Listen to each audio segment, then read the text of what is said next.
രാജ്യം ഒരു വലിയ സാമ്പത്തിക പ്രതിസന്ധിയിലേക്ക് നീങ്ങുകയാണെന്നാണ് പ്രധാനമന്ത്രിയുടെ ഈ കഴിഞ്ഞ ദിവസത്തെ പ്രസ്താവനയിൽ നിന്ന് മനസ്സിലാവുന്നത്.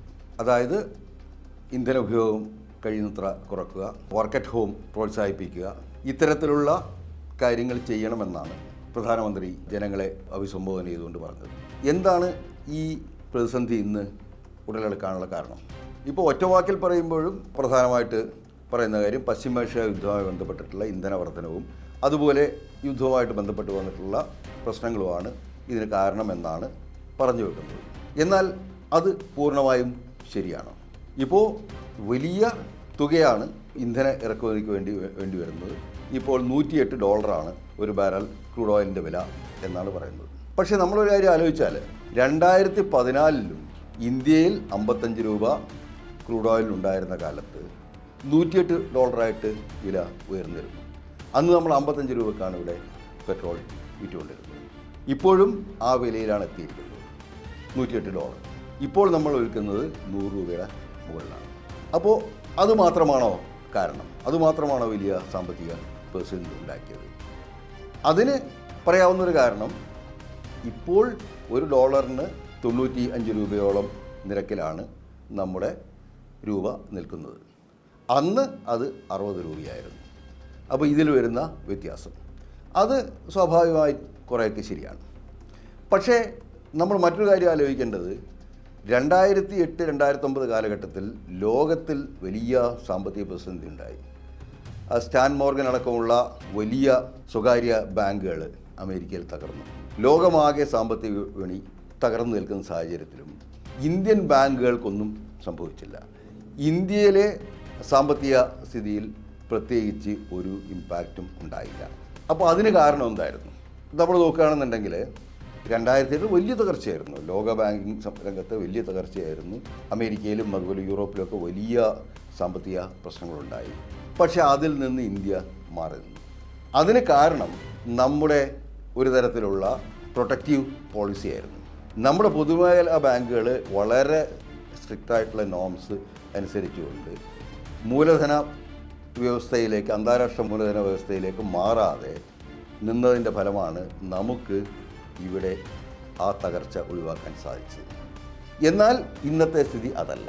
ഇപ്പോൾ നമ്മൾ ഒരു ദിവസം കൊണ്ടല്ല ഈ രാജ്യത്ത് വലിയ സാമ്പത്തിക പ്രതിസന്ധി രൂപവത്കരിക്കപ്പെട്ടത്. ഇത് തുടർച്ചയായുള്ള അപക്വമായ സാമ്പത്തിക മേൽനോട്ടത്തിൻ്റെ ഫലമാണ് എന്ന് തന്നെ നമ്മൾ പറയേണ്ടി വരും. ഇപ്പോൾ നോട്ട് നിരോധനം ഇന്ത്യയിൽ ചെറുകിട സൂക്ഷ്മ വ്യവസായങ്ങളിലും അതുപോലെ തന്നെ കുടിൽ വ്യവസായങ്ങളിലും ഒക്കെ വരുത്തിവെച്ച ആഘാതം വളരെ വലുതായിരുന്നു. നോട്ട് നിരോധനത്തോടെ നമുക്ക് അറിയാം, ധാരാളം ചെറുകിട വ്യവസായ സ്ഥാപനങ്ങളും അതുപോലെ തന്നെ സൂക്ഷ്മ വ്യവസായ സ്ഥാപനങ്ങളും അതുപോലെ കുടിൽ വ്യവസായങ്ങളും തകർന്നു.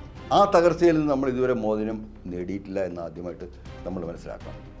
അപ്പോൾ ഇന്ത്യയിൽ തുടർച്ചയായി സാമ്പത്തിക രംഗം കൈകാര്യം ചെയ്യൽ വന്നിട്ടുള്ള വീഴ്ച തന്നെയാണ് ഇന്നത്തെ അവസ്ഥയിലേക്ക് എത്തിച്ചത്. അല്ലാതെ ഈ കഴിഞ്ഞ 2 മാസത്തിന് മുമ്പ് തുടങ്ങിയ പശ്ചിമേഷ്യയിലെ യുദ്ധമാണെന്ന് പറഞ്ഞു കഴിഞ്ഞാൽ അത് നമുക്ക് അംഗീകരിക്കാൻ സാധിക്കുന്ന കാര്യമല്ല.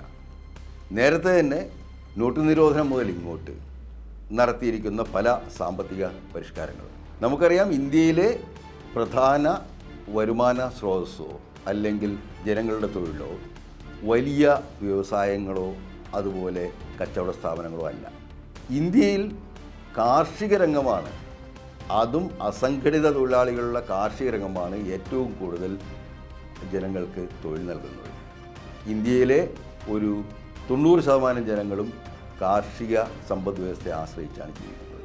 ആ കാർഷിക സമ്പദ് വ്യവസ്ഥയ്ക്ക് പുരോഗതി ഉണ്ടാവാവുന്ന ഈ ചെറുകിട നാമമാത്ര കർഷകർക്ക് അവരുടെ ജീവിത നിലവാരം മെച്ചപ്പെടുത്താനാവുന്ന പദ്ധതികൾക്ക് പകരം വലിയ തോതിലുള്ള കൃഷിരീതികൾ, അതുപോലെ തന്നെ വിദേശത്ത് നിന്ന് ഇറക്കുമതി ചെയ്ത വിത്തുകൾ, കോർപ്പറേറ്റ് ഫാമിംഗ് ഒക്കെ വികസിപ്പിക്കാനാണ് നമ്മൾ ശ്രമിച്ചത്.